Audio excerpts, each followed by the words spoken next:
Life can be said to predominantly revolve around water, the Earth's most precious resource.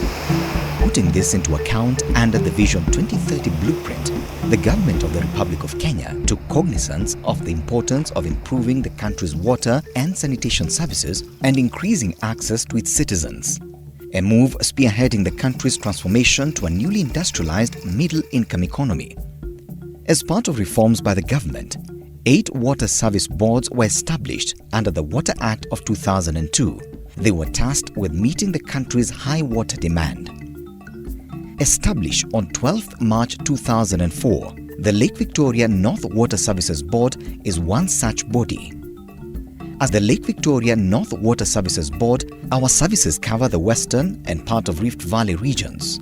Counties which fall under our jurisdiction include Kakamega, Busia, Bungoma, Vihiga, Trans Nzoia, Uasin Gishu, parts of Elgeyo Marakwet, and parts of Nandi County. The Lake Victoria North Water Service Board is a product of the Water Act 2002, which was operationalized in 2004. It's one of the boards that serves the Western and North Rift regions. We basically do infrastructure at the moment because previously we've done all the water activities, but due to the new constitution of 2010, some of the functions have been devolved to the counties, and therefore we are now an arm of the Ministry of Water, basically doing the infrastructure, after which we hand over all those activities to the counties. So we work very closely with the county governments, but more importantly, we are an agent of the Ministry of Water.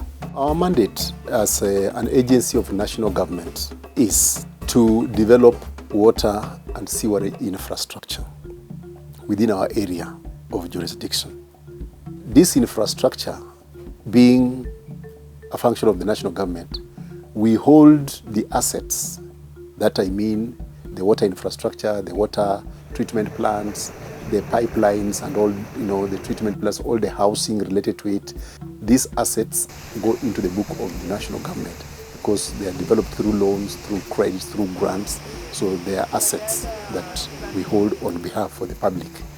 Since inception, we have implemented a number of key water supply and sanitation infrastructure within our coverage areas.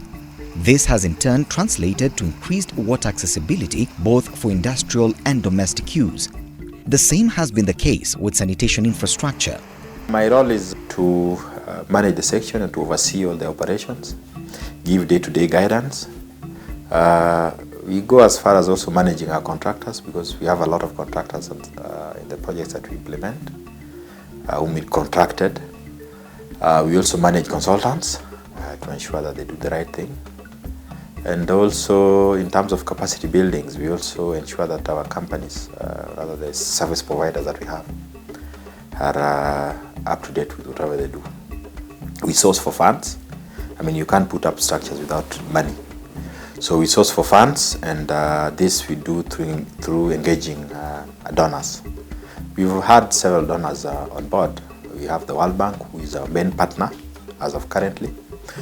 We have ADB that is coming in.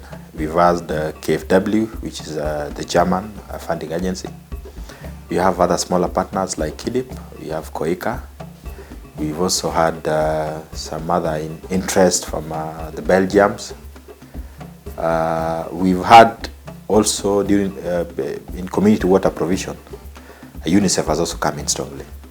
And then our government, through its recurrent expenditures and recurrent budget that they give us, we also get money to be able to do this. So first of all, we ensure that we get donor funding. Then after getting donor funding, what we do is that we package projects and then invite consultants and contractors to be able to help us either in design or after that then also help us in carrying out the construction supervision. Then after that, at the end of the day, we have our facilities that can be able to provide clean, safe water to the beneficiaries, the people that we serve, which is the core business of the board, to be able to, at the end of the day, Have we increased coverage, water coverage? Infrastructure development section. It's mainly concerned with the designs of projects, of course from the feasibility levels, where we analyze various options for projects, then we pick the most viable ones, then we advance them to detailed designs. So once we design the projects, we go shopping for donors. So donors will come mainly through the ministry headquarters in Nairobi. They come, we discuss, and once we sign the agreements, we procure contractors. So the section is mainly concerned, in a nutshell, with the development of water supply and sewerage infrastructure within the areas covered by the water service providers. My work entails identifying needy populations within the rural area, coming up with proposals, viable proposals that can be funded, training the communities on how to manage their water resources. We also carry out hygiene and sanitation. You cannot talk about water without touching on sanitation. Finance is in charge of all finance activities from planning, budgeting, accounting, and reporting. Resource mobilization is in charge of planning for the board, the strategic plan, M&E, and also resourcing for finances for the board. Once the technical department has identified an idea or a project that you want to run on, then we'll have the appraisal bit. Now the finance team will come in terms of developing all the financing model. Now once you have the funding, the next stage will be to make sure that the finances that you've received from be it development partner or from the government of Kenya, that the whole financing has been applied towards implementation of that particular project. From inception, the board has been undertaking several activities, mainly in works. The board has managed to deliver its objective on time and with value for money.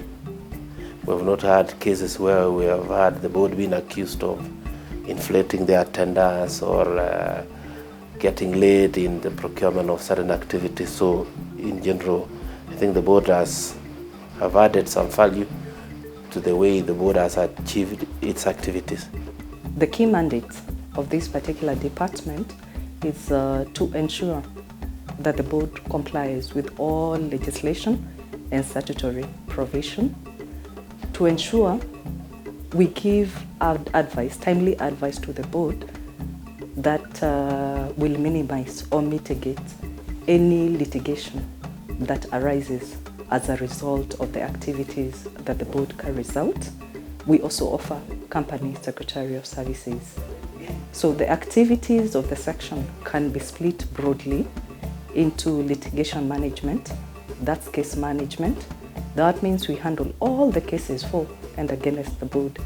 On contract management, the legal department vets, compiles and approves all the contracts which are done by the board, be it procurement contracts, be it HR contracts or any other contracts, with memorandum of understanding or any other document.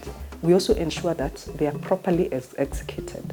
We know sometimes we may have disputes regarding how contracts are executed, making them null and void. Null and void means they're not legally enforceable.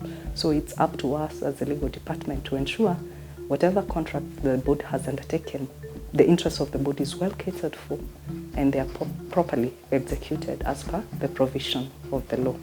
We'll advise the board of directors and management on the board's statutory mandate and the activities of the board, whether they fall within the statutory mandate or not. We also review the board's contracts. Obviously, the board will enter into contractual obligations with external entities and even internal entities. So the last spot of review is the legal and compliance section. The activities or the main key issues in the department is actually to ensure that the whole staff is happy and motivated, and you know that motivation translates to performance in terms of welfare issues. Also, we are also doing capacity building, identifying skill gaps, identifying training needs in every section or sections of the board, and ensuring that we develop the skills which are required for the performance. Our main mandate is infrastructure development. So we capture the information about the infrastructure development in various formats and condense the information from the technical jargons of engineering and put them in the language that is understandable to everybody, so that they are able to understand and appreciate the efforts that Lake Victoria North Water Service Board is doing towards improving of water and sanitation service provision in our area of jurisdiction. We have a project in almost every county.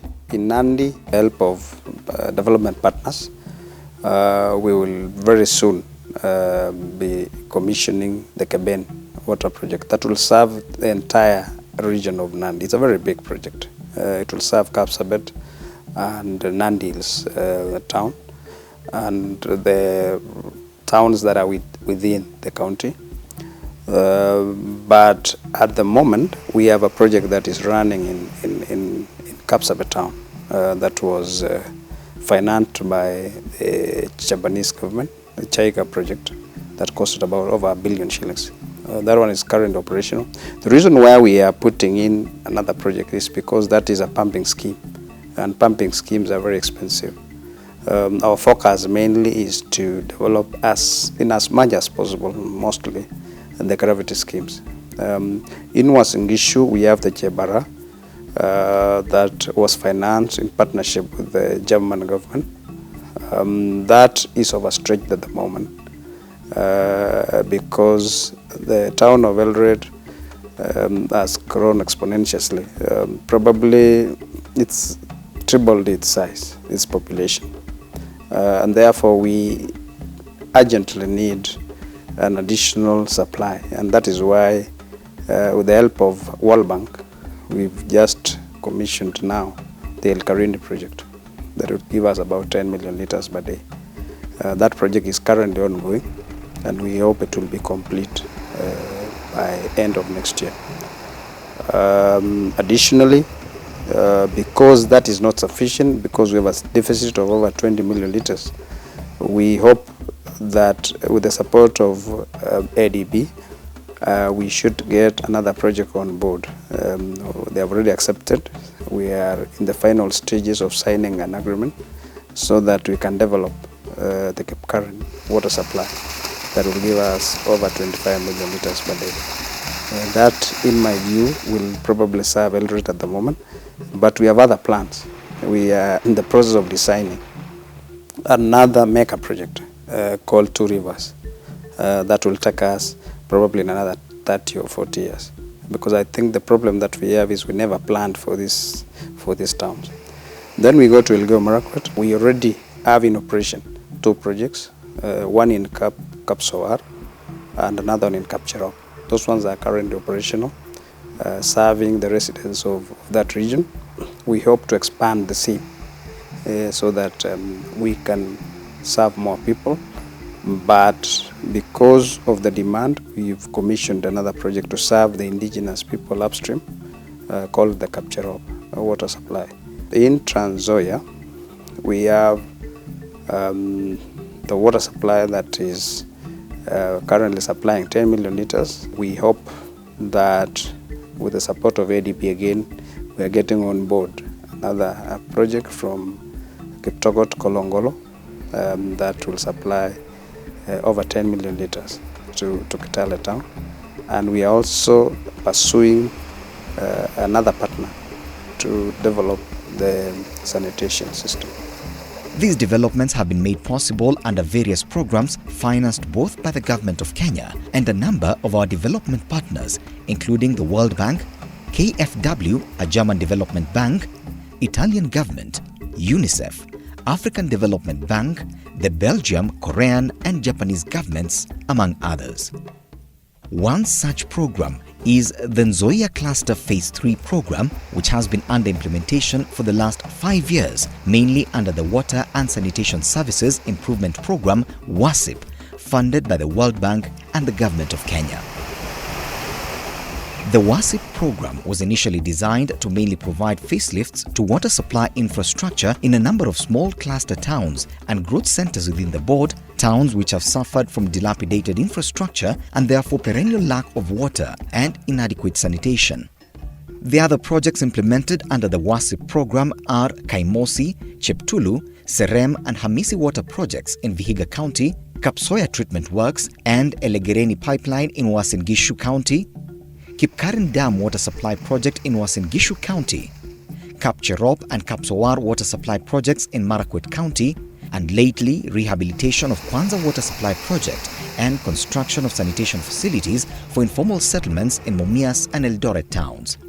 Most of the focus was mainly in the urban centers, and therefore we've ensured that we've developed huge projects to serve mainly the urban centers of Eldoret. We have the Chebara water supply, then a very big project that was done in partnership with the German government, supplying the whole of Eldoret town.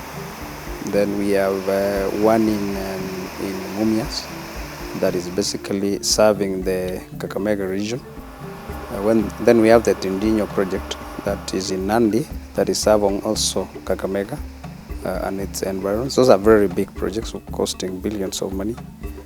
Then we have one in Webuye that is serving Bungoma. Then we have the Trans Nzoia one that is serving the whole of Kitale. But we also have other projects. Those are the mega projects that we have. And currently we have we've just commissioned the El Karini project that will augment the supply of water to Eldoret town.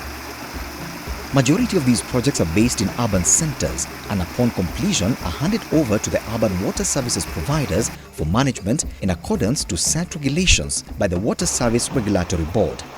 We have companies that are our agents. There are 5 of them within the board area. We have Eldoas covering basically the Uasin Gishu County now, I could say so. We have Nzoasco, this covers Bungoma and Trans Nzoia. We have Amatsi, this is basically in Vihiga County. We have Kakamega Busia, which has now been split. The Kakamega has formed their own company, and Busia have also formed their own company. Then we also have Kapsabet, that is covering Nandi.